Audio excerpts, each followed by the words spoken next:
नमस्कार दोस्तों, कैसे आप सभी। उम्मीद करता हूँ दोस्तों आप सभी स्वस्थ और मंगलमय होंगे। दोस्तों इस वीडियो में हम बात करने वाले हैं साइंस के वो सभी टॉप क्वेश्चंस जो कि दोस्तों एसएससी और रेलवे में बहुत बार रिपीट हुए हैं। लगभग दोस्तों 10 से ज़्यादा बार ये रिपीट होने वाले सभी प्रश्न जो कि दोस्तों इस वीडियो में लेकर हम आए हैं। तो दोस्तों बने रहिएगा वीडियो के अंत तक। चैनल को सब्सक्राइब करके वीडियो को लाइक ज़रूर कर लीजिएगा। चलिए क्वेश्चंस को शुरू करते हैं। पहला क्वेश्चन दोस्तों आप लोगों के सामने है, निम्नलिखित में से कौन सी धातु तनु नाइट्रिक अम्ल के साथ अपक्रिया करके हाइड्रोजन गैस बनाती है। निम्नलिखित में से कौन सी धातु तनु नाइट्रिक अम्ल का फार्मूला क्या होता है दोस्तों? नाइट्रिक NO3 नाइट्रिक अम्ल का फार्मूला होता है NO3, याद रखिएगा, के साथ अपक्रिया करके हाइड्रोजन गैस H2 रिलीज करती है। तो यह जाएगा दोस्तों कौन सी होता है, कौन सा धातु? तो एक धातु याद रखिएगा दोस्तों, मैग्नीशियम। एक होता है मैग्नीशियम, एक होता है मैग्नीज। एक होता है मैग्नीशियम, एक होता है मैग्नीज। ये दोनों धातुएं दोस्तों नाइट्रिक अम्ल के साथ अपक्रिया करके हाइड्रोजन गैस रिलीज करती है।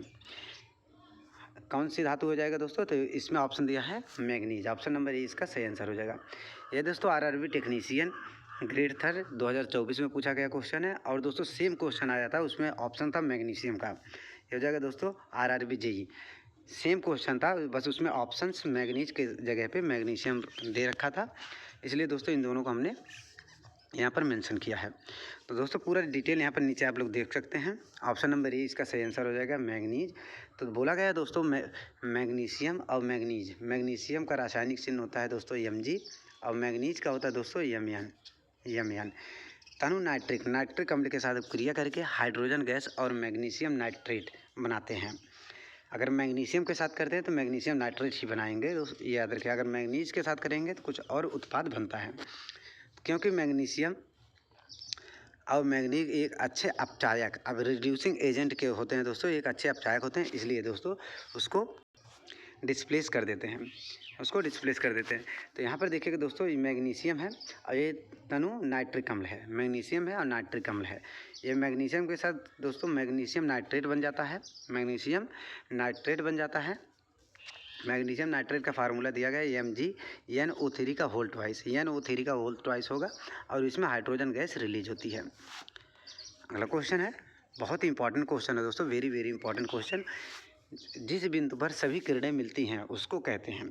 जिस बिंदु पर मान लीजिए दोस्तों कोई लेंस है या फिर कोई परावर्तक सतह है। अगर कोई लेंस है, मान लीजिए ये उत्तल लेंस है, तो यहाँ पर ये मुख्य अक्ष हो जाएगा दोस्तों, प्रिंसिपल एक्सिस हो जाएगा मुख्य अक्ष। तो यहाँ पर कई सारी किरणें आती हैं समांतर रेखा में। अगर तो यहाँ परावर्तन के बाद, यहाँ से टकराने के बाद कुछ इस तरह से होकर ये डाइवर्ट हो जाती हैं।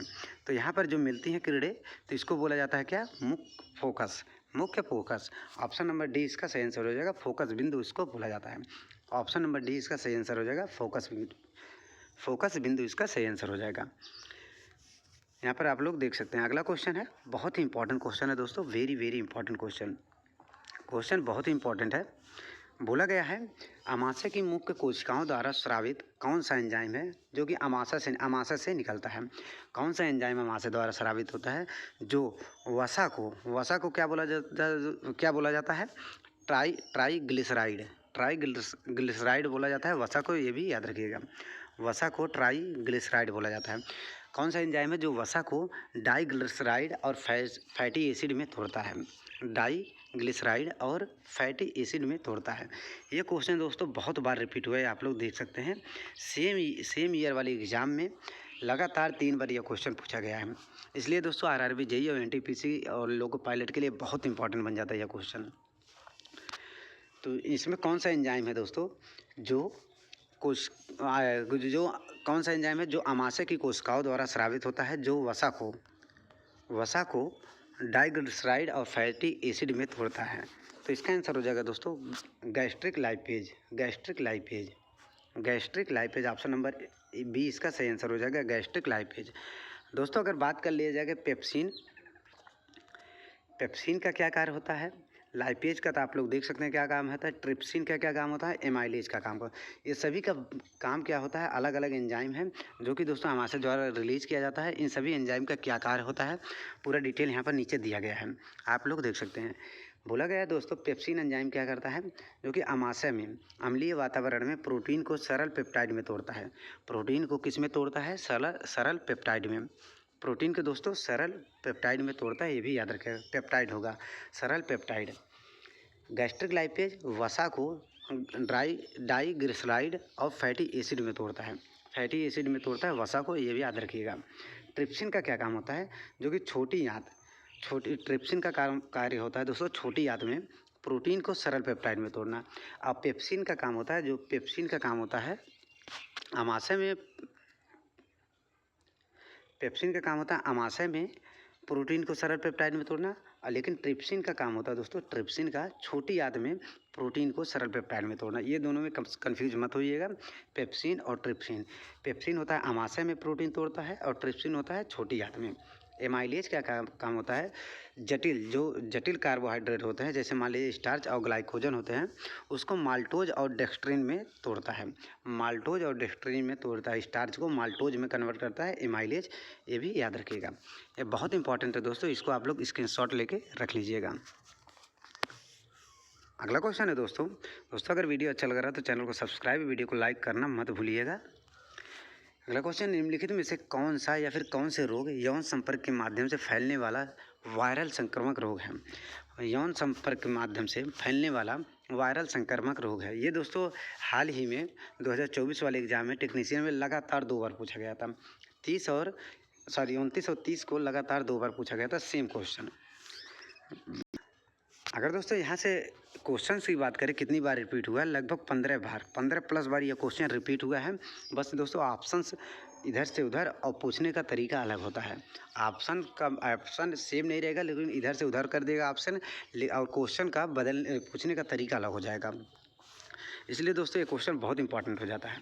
कौन कौन सा रोग है दोस्तों जो यौन संपर्क से के माध्यम से फैलने वाला वायरल संक्रामक रोग है। मतलब दोस्तों सेक्स करने से कौन सा रोग फैलता है, सेक्स करने से इनमें से कौन सा रोग फैलता है। तो एक हो जाएगा दोस्तों HIV दोस्तों फैलता है। HIV का फुल फॉर्म क्या होता है, human immuno defensive virus. Human immuno defensive virus HIV का फुल फॉर्म होता है। और दोस्तों बात करें मस्से भी दोस्तों ये सेक्स द्वारा फैलता है, सेक्स से मस्से भी फैलता है, ये भी बिल्कुल सही बोला गया है। सुजाक नहीं फैलता है दोस्तों। सिफिलिस ये भी बिल्कुल नहीं फैलता है। तो इसका आंसर हो जाएगा ए और बी, केवल ए और बी, ऑप्शन नंबर डी इसका सही आंसर हो जाएगा। ए और बी, ऑप्शन नंबर डी इसका सही आंसर हो जाएगा। अब दोस्तों HIV और मस्से की बात किया जाए तो यहाँ पर देख लीजिएगा, HIV और मस्से यौन संपर्क से फैलने वाले विषाणु जनित रोग हैं। कैसा रोग है दोस्तों, विषाणु जनित रोग हैं। ये भी क्वेश्चन बनता है, HIV में किस कारण फैलता है, तो विषाणु से द्वारा HIV रोग फैलता है। HIV से दोस्तों जैसे पहले मस्से की बात करते हैं, मस्से जो कि जननांगों, मलाशय और अन्य अंगों पर छोटे उभार के रूप में दिखाई देता है, ये होता है मस्से। मस्से क्या होता है दोस्तों, अगर मान लीजिए किसी को पाइल्स की समस्या है, उसमें भी मस्से देखने को मिलता है, उसमें भी मस्से देखने को मिलते हैं। HIV की बात किया जाए तो HIV का फुल फॉर्म होता है human immuno defensive virus. Human immuno defensive virus, जो कि दोस्तों इसी के कारण एड्स की बीमारी फैलता है। इसी के कारण एड्स की बीमारी फैलता है, ये भी याद रखिएगा। HIV के कारण यह एड्स की बीमारी फैलता है, जो यौन संपर्क, संक्रमित रक्त या फिर माँ से बच्चे में गर्भावस्था या स्तनपान के दौरान फैल सकता है। HIV की बीमारी दोस्तों ये स्तनपान मतलब दूध पिलाने से भी होता है, रक्त के माध्यम से भी फैलता है और यौन संपर्क के माध्यम से भी फैलता है। HIV शरीर की प्रतिरक्षा प्रणाली को नष्ट कर देता है। HIV जो होता है दोस्तों शरीर की प्रतिरक्षा प्रणाली को एकदम से नष्ट कर देता है। अगला क्वेश्चन है दोस्तों, बहुत ही इंपॉर्टेंट क्वेश्चन है, वेरी इंपॉर्टेंट क्वेश्चन। ये दोस्तों वक्रता केंद्र, वक्रता त्रिज्या, जो अवतल दर्पण हो या फिर उत्तल दर्पण हो, यहाँ से दोस्तों हर एग्जाम में क्वेश्चन पूछा जाता है, चाहे वो कोई एग्जाम हो, SSC हो, RRB हो, यूपी का कोई एग्जाम हो, यूपी का, यहाँ तक कि दोस्तों यहाँ से क्वेश्चन दर्पण वाले टॉपिक से क्वेश्चन दोस्तों IAS IPS मतलब UPSC में भी क्वेश्चन पूछा जाता है। इसलिए दोस्तों ये बहुत इंपॉर्टेंट बन जाता है। ये ग्रुप डी में लगातार दोस्तों 3 बार सेम क्वेश्चन पूछा गया था। सेम क्वेश्चन लगातार 3 बार पूछा गया था। पूछा गया है, एक दर्पण के वक्रता केंद्र की फोकल लंबाई और त्रिज्या के बीच में संबंध। आसान क्वेश्चन है। मान लीजिए कोई दर्पण है, एक उत्तल अवतल दर्पण है। मान लीजिए अवतल दर्पण है। ये प्रिंसिपल एक्सिस हो जाएगा, मुख्य अक्ष हो जाएगा। यहाँ पर पोल हो जाएगा ध्रुव। ये हो जाएगा दोस्तों फोकस एफ, ये हो जाएगा वक्रता केंद्र सी। तो बोला गया फोकल लंबाई एफ और त्रिज्या मतलब वक्रता त्रिज्या आर के बीच में क्या सूत्र होता है। इन दोनों के बीच में संपर्क क्या होता है, मतलब संबंध क्या होता है, संबंध क्या होता है। तो आर बराबर होता है दोस्तों, आर बराबर होता है 2f। आर बराबर होता है 2f। वक्रता त्रिज्या जो होता है दोस्तों फोकल लंबाई का दोगुना होता है। वक्रता त्रिज्या फोकल लंबाई का दोगुना होता है। तो आर बराबर 2f। आर बराबर 2f। ऑप्शन नंबर सी इसका सही आंसर हो जाएगा। आर बराबर 2f। अगर इसको दोस्तों उसके फॉर्म में बोला जाए कि यह बराबर क्या होगा, तो यह बराबर हो जाएगा r/2। यह बराबर हो जाएगा r/2। ये भी ऐसा भी ऑप्शन में करके पूछ सकता है। यह बराबर r/2 होगा, ये भी ऑप्शन में करके पूछ सकता है। यहाँ पर इसका डिटेल आप लोग देख सकते हैं। अगला क्वेश्चन है, बहुत इंपॉर्टेंट क्वेश्चन है। पाचन तंत्र में बोला गया दोस्तों, पाचन तंत्र में निम्नलिखित में से कौन हाइड्रोक्लोरिक अम्ल पेप्सिन नामक प्रोटीन को पचाने वाला एंजाइम और बलगम छोड़ता है। पाचन तंत्र में कौन है इसमें से दोस्तों कौन सा है, कहाँ से मतलब दोस्तों हाइड्रोक्लोरिक अम्ल और पेप्सिन नामक प्रोटीन को पचाने वाले एंजाइम। मतलब हाइड्रोक्लोरिक अम्ल का फार्मूला क्या होता है दोस्तों, सूत्र होता है HCl। रासायनिक सूत्र होता है HCl हाइड्रोक्लोरिक अम्ल का। तो ये कौन सा अंग है दोस्तों जो हाइड्रोक्लोरिक अम्ल और दोस्तों पेप्सिन नामक एंजाइम जो कि ऊपर पढ़े हैं दोस्तों, पेप्सिन नामक एंजाइम और हाइड्रोक्लोरिक अम्ल स्रावित करता है इनमें से। तो हो जाएगा दोस्तों जठर ग्रंथियाँ। ऑप्शन नंबर सी इसका सही आंसर हो जाएगा, जठर ग्रंथियाँ। अगर जठर ग्रंथियाँ ऑप्शन में ना रहेगा दोस्तों, जठर ग्रंथियाँ ऑप्शन में ना रहे तो हो जाएगा दोस्तों अमाशय। अगर जठर ग्रंथियाँ ऑप्शन में ना रहे तो हो जाएगा अमाशय। इसको भी याद रखिएगा। यहाँ पर पूर्ण रूप से इसको बात कर लिया जाए तो जठर ग्रंथियाँ की बात किया जाए, गैस्ट्रिक ग्लैंड क्या होता है जो कि अमाशय की परत में स्थित होती है। इसलिए बोला गया दोस्तों अगर जठर ग्रंथियाँ ऑप्शन में ना रहे तो अमाशय इसका आंसर हो जाएगा। इस स्थित परत होती है जो और श्लेष्मा के साथ हाइड्रोक्लोरिक अम्ल HCl सहित जठर रस और पेप्सिन नामक एंजाइम का स्राव करती है। जठर रस का pH मान कितना होता है दोस्तों, जठर रस का pH मान होता है 2.4 से कम। 2.4 से कम होता है जठर रस का pH मान। 1.2 होता है जठर रस का pH मान 1.2 होता है। इसको याद रखिएगा। पेप्सिन का काम होता है दोस्तों प्रोटीन को छोटे पेप्टाइड और अमीनो अम्ल में तोड़ने का काम करता है। पेप्सिन का कार्य होता है प्रोटीन को पेप्टाइड और अमीनो अम्ल में तोड़ता है पेप्सिन।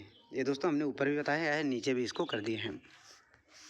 और दोस्तों इसका काम होता है अमीनो अम्ल प्रोटीन का सरल रूप है। अमीनो अम्ल क्या होता है, जो कि अमीनो अम्ल होता है प्रोटीन का सरल रूप है। अब क्योंकि दोस्तों प्रोटीन को ही अमीनो अम्ल के रूप में तोड़ा जाता है, प्रोटीन को तोड़कर अमीनो अम्ल के रूप में परिवर्तित किया जाता है पेप्सिन नामक एंजाइम के साथ। श्लेष्मा क्या करता है, भोजन को नरम बनाता है एवं हाइड्रोक्लोरिक अम्ल क्या करता है, हानिकारक जीवाणुओं को मारता है। हाइड्रोक्लोरिक अम्ल क्या करता है, हानिकारक जीवाणुओं को मारता है। इसलिए कहा जाता है दोस्तों खाने के साथ बहुत ज़्यादा पानी नहीं पीना चाहिए। जब खाने के साथ खाना खाते समय बहुत ज़्यादा अगर आप पानी पी लेते हैं तो आपका जठर रस जो हाइड्रोक्लोरिक अम्ल होता है कमज़ोर पड़ जाता है। इससे पाचन क्रिया पे प्रभाव पड़ता है। इससे पाचन क्रिया पे प्रभाव पड़ता है और जीवाणु पूर्ण रूप से मरते नहीं हैं। हानिकारक जीवाणु पूर्ण रूप से मरते नहीं हैं। इसको दोस्तों आप लोग स्क्रीनशॉट ले लीजिएगा। अगला क्वेश्चन है, बहुत इंपॉर्टेंट क्वेश्चन है, वेरी इंपॉर्टेंट क्वेश्चन। बोला है दोस्तों निम्नलिखित में से कितना प्रतिशत ऊर्जा उत्पादक से प्राथमिक उपभोक्ता प्राप्त करता है। उत्पादक से प्राथमिक उपभोक्ता प्राप्त करता है। तो दोस्तों यहाँ पर होता है, मान लीजिए यहाँ पर सनलाइट से ये पहला स्टेप होता है घास। पहले स्टेप होता है घास जो कि होता है उत्पादक। पहला स्टेप होता है उत्पादक जो कि सनलाइट द्वारा भोजन अपना बना लेता है। दूसरा स्टेप होता है दोस्तों प्राथमिक उपभोक्ता। ये होता है दोस्तों द्वितीयक उपभोक्ता। तो सनलाइट से दोस्तों कितना % एनर्जी लेता है, सनलाइट से भोजन बनाने में लगभग 1 से 1 से 2% ऊर्जा का यूज होता है सनलाइट से घास में प्रकाश संश्लेषण के लिए। सनलाइट के घास में प्रकाश संश्लेषण के लिए कितना ऊर्जा लेता है? 1 से 2%। यहाँ से दोस्तों ऊर्जा का रूपांतरण होता है 10% के रूप में, 10% के रूप में। उसके ऊपर भी 10% के रूप में ऊर्जा का रूपांतरण होता चला जाता है। द्वितीयक जाएगा, उसके बाद तृतीयक जाएगा, फिर उसके बाद टर्सरी हो जाएगा दोस्तों। इसको तृतीयक के बाद अन्य भी जो डिकम्पोजर होते हैं उनमें उनके रूप में चला जाता है तृतीयक के बाद। मतलब प्राइमरी, सेकेंडरी, टर्सरी के बाद जो होते हैं डिकम्पोजर। तो इसका आंसर हो जाएगा दोस्तों 10%। ऑप्शन नंबर बी इसका सही आंसर हो जाएगा। अगर सनलाइट से घास की बात करें, प्राथमिक उपभोक्ता कितना ऊर्जा लेते हैं? तो हो जाएगा 1%। 1%। इसका पूर्ण रूप से डिटेल की बात किया जाए, यहाँ पर देख सकते हैं, यहाँ पर दिया गया है ऊर्जा का रूपांतरण। उत्पादक क्या करते हैं? उत्पादक होते हैं स्वपोषी। उत्पादक क्या होते हैं? स्वपोषी होते हैं। जो हरे पौधे सूर्य की प्रकाश ऊर्जा को रासायनिक ऊर्जा में बदलते हैं। मतलब अपना भोजन स्वयं बनाते हैं, अपना भोजन स्वयं बनाते हैं, स्वपोषी होते हैं। प्राथमिक होते हैं उत्पादक, उसे बोला जाता है उत्पादक। अब प्राथमिक उपभोक्ता क्या करते हैं? जैसे शाकाहारी जीव होते हैं, घास को खाने वाले जैसे टिड्डा हो गया, खरगोश हो गया, हिरन हो गया, ये सभी होते हैं प्राथमिक उपभोक्ता। ये होते हैं प्राथमिक उपभोक्ता। ये उत्पादक तो मतलब घास को खाकर सीधे ऊर्जा प्राप्त करते हैं। ये कितना ऊर्जा लेते हैं घास से? 10%। 10% ऊर्जा लेते हैं घास से, ये भी याद रखिएगा। द्वितीयक उपभोक्ता क्या है? द्वितीयक उपभोक्ता है सर्वाहारी या फिर मांसाहारी। ये प्राथमिक उपभोक्ता को खाते हैं, जैसे मेढक, छोटी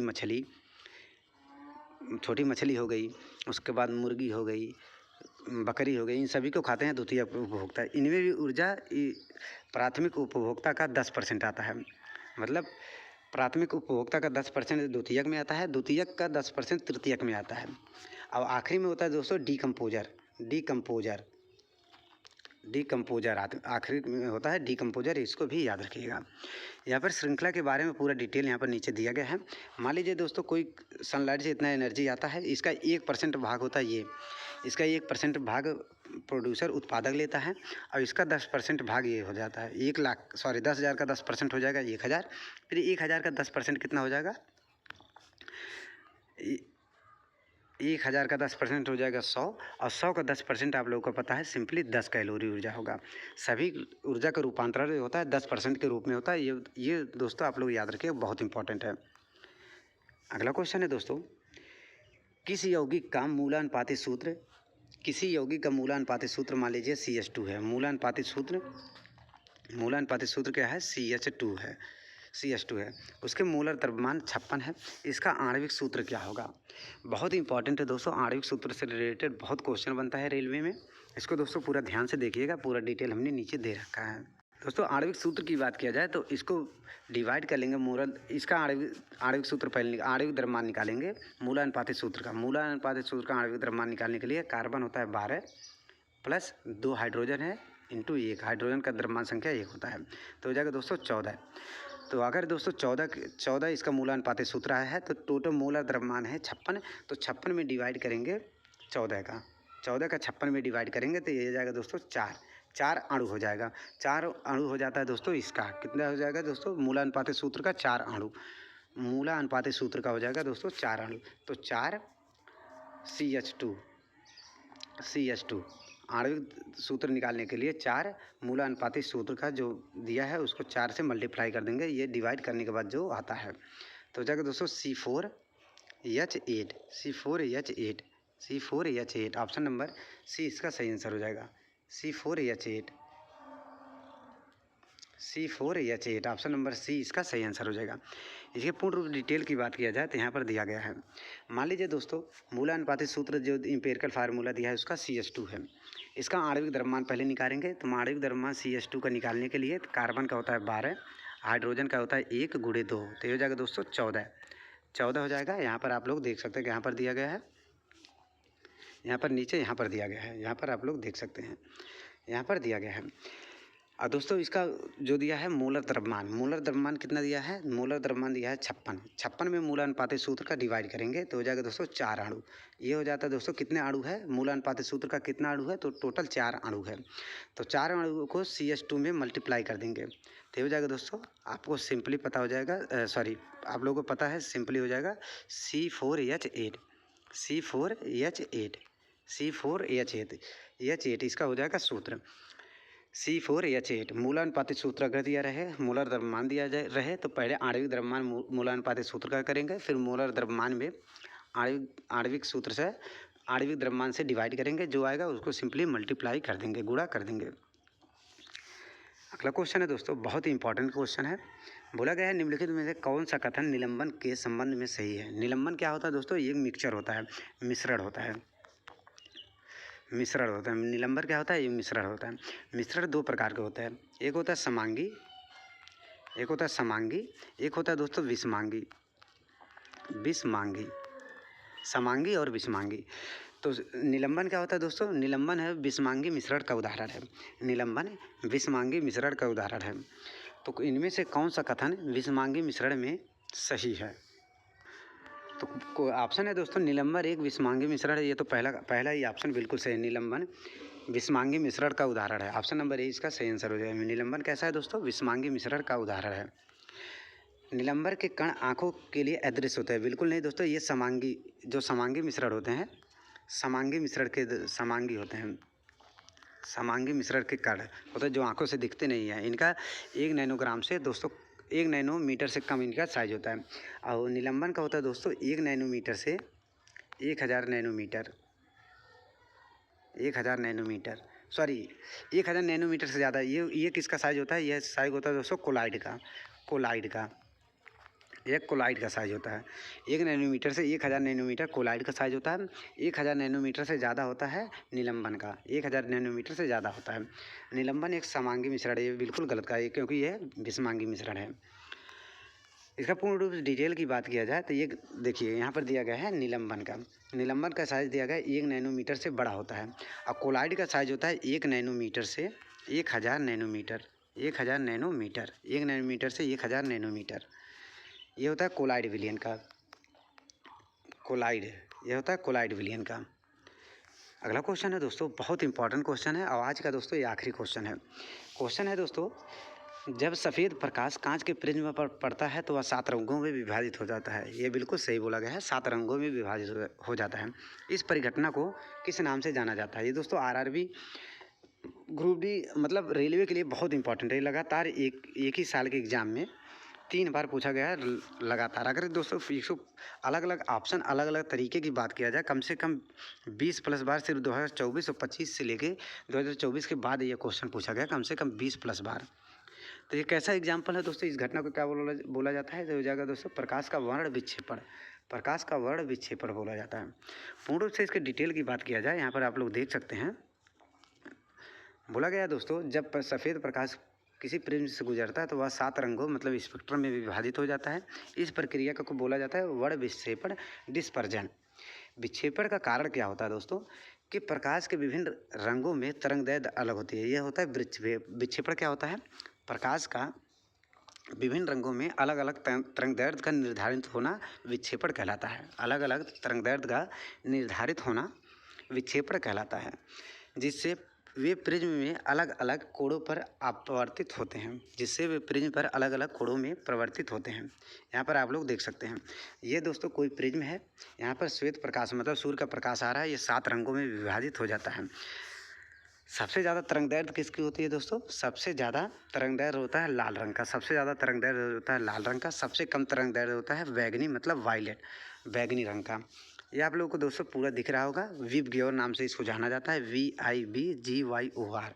बैगनी सबसे नीचे, उसके बाद जामुनी, उसके बाद नीला, फिर हरा, फिर पीला, फिर नारंगी, उसके बाद लाल। ये आप लोग स्क्रीनशॉट ले लीजिएगा दोस्तों, बहुत इंपॉर्टेंट है। देखिएगा, सबसे ज़्यादा तरंगदैर्घ्य की बात करें, सबसे ज़्यादा तरंगदैर्घ्य हो जाएगा दोस्तों लाल रंग का, और सबसे कम तरंगदैर्घ्य हो जाएगा दोस्तों बैगनी रंग का, क्योंकि बैगनी रंग सबसे नीचे होता है। लाल रंग की बात करें दोस्तों, सबसे कम अपवर्तित होता है, इसका विचलन कोण सबसे कम है। इसका विचलन कोण सबसे कम है।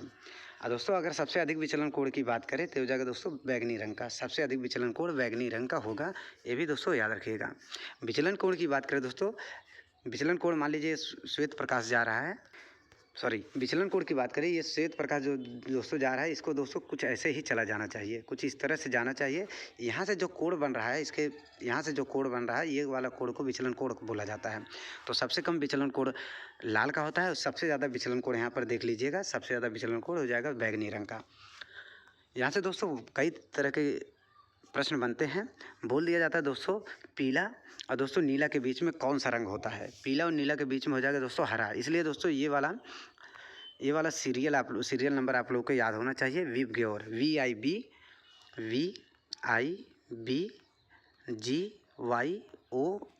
ये वाला दोस्तों आप लोगों को सीरियल याद होना चाहिए। V से वायलेट, I से इंडिगो, B से ब्लू, G से ग्रीन, Y से येलो, O से ऑरेंज और R से रेड, ये दोस्तों याद होना चाहिए। यहाँ से आप लोग कोई भी क्वेश्चन सूर्य के प्रकाश से और प्रिज्म से रिलेटेड कोई क्वेश्चन आए तो यहाँ से आप लोग सिंपली कर सकते हैं। तो दोस्तों बस आज के लिए इतना ही। उम्मीद करता हूँ दोस्तों वीडियो पसंद आया हो। वीडियो पसंद आया तो चैनल को सब्सक्राइब कीजिएगा दोस्तों, वीडियो को लाइक करना मत भूलिएगा। मिलता है एक और नए वीडियो के साथ, तब तक के लिए धन्यवाद।